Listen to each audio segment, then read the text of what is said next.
एक औरत की ताकत। एक शहर में सुरेश नाम का आदमी रहता था। उसकी एक बेटी थी, उसका नाम मधु था। सुरेश की टेलर की दुकान थी, मधु भी उसका हाथ बटाती थी। उसके साथ में जैसे कि बटन टाकना, प्रेस करना आदि। एक दिन सुरेश ने मधु से कहा, अब तुम्हारी शादी की उम्र हो गई है, अब तुम्हें भी सिलाई सीख लेनी चाहिए। तो मधु बोलती कि उसको शादी नहीं करनी है, उसको यहीं उसके पास ही रहना है। तो सुरेश ठीक है कहकर चुप हो जाता है। धीरे धीरे मधु सिलाई भी करना सीख जाती है।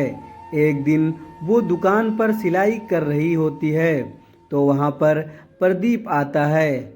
वो उसको देखकर उसको पसंद कर लेता है और सुरेश से उसका हाथ मांग लेता है। तो सुरेश भी अच्छा लड़का देखकर हाँ कर देता है। दोनों की शादी हो जाती है और मधु अपनी ससुराल आ जाती है। कुछ महीने बाद वह गर्भवती होती है। वह एक बेटी को जन्म देती है और बहुत खुश होती है। तभी प्रदीप वहां आकर उसको बोलता है कि मुझे एक लड़का चाहिए था और तूने एक लड़की पैदा कर दी। वो कहती है, क्या हुआ, यह भी तो हमारी ही बेटी है। वो कुछ नहीं सुनता और वहां से चला जाता है। फिर वहां सुरेश आता है तो मधु उसे सारी बात बताती है। तो वो उसको बोलता है कि मैं प्रदीप को जाकर समझाऊंगा, तू परेशान मत हो। फिर वह प्रदीप के पास जाता है और उससे बोलता है कि क्या हुआ, अगर लड़की है तो दोबारा में लड़का हो जाएगा। अभी तुम मधु और अपनी बेटी को घर ले जाओ। प्रदीप उसकी बात मानकर मधु को घर ले आता है। उसकी बेटी रोती और अगर मधु किसी काम में लगी होती तब भी वह उसको देखता नहीं था। ऐसे ही करते हुए दिन बीतने लगे। मधु दोबारा गर्भवती होती है तो प्रदीप उसको बोलता है कि उसको इस बार लड़का ही होना चाहिए, नहीं तो वो उसको उसके पिता के पास हमेशा हमेशा के लिए छोड़ देगा। जब दोबारा भी उसको पता चलता है कि लड़की हुई है तो वो वहां से बिना कुछ कहे चला जाता है।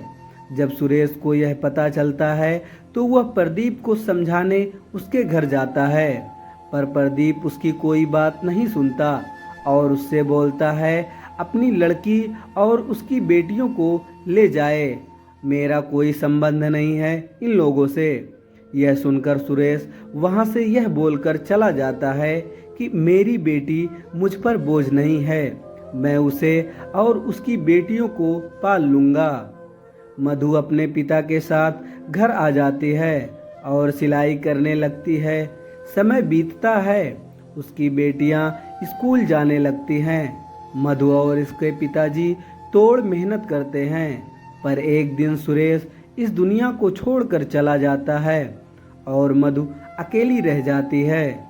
फिर वो अपनी बेटियों को अच्छी जिंदगी देने के लिए पूरा दिन रात सिलाई का काम किया करती थी। उसकी बड़ी बेटी अभा स्पोर्ट्स में बहुत अच्छी होती है। उसके टीचर एक दिन मधु को बुलाकर कहते हैं कि अभा एक बहुत अच्छी धावक है, हमें आपकी स्थिति का पता है, फिर भी आप उसका साथ देंगी तो वो बहुत आगे जाएगी।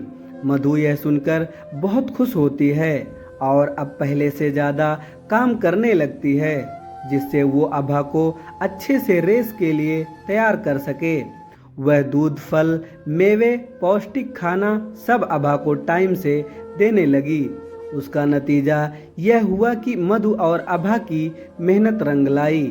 अभा ने स्टेट लेवल चैंपियनशिप में प्रथम स्थान प्राप्त किया।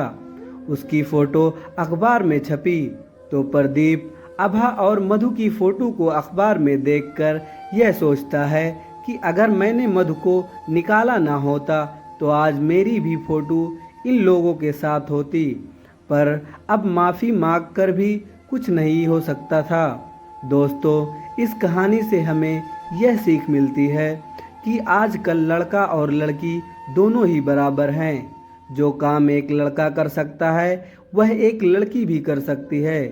दोस्तों, वीडियो अच्छी लगी हो तो ज़्यादा से ज़्यादा शेयर करें और हमारे चैनल को सब्सक्राइब करें। धन्यवाद।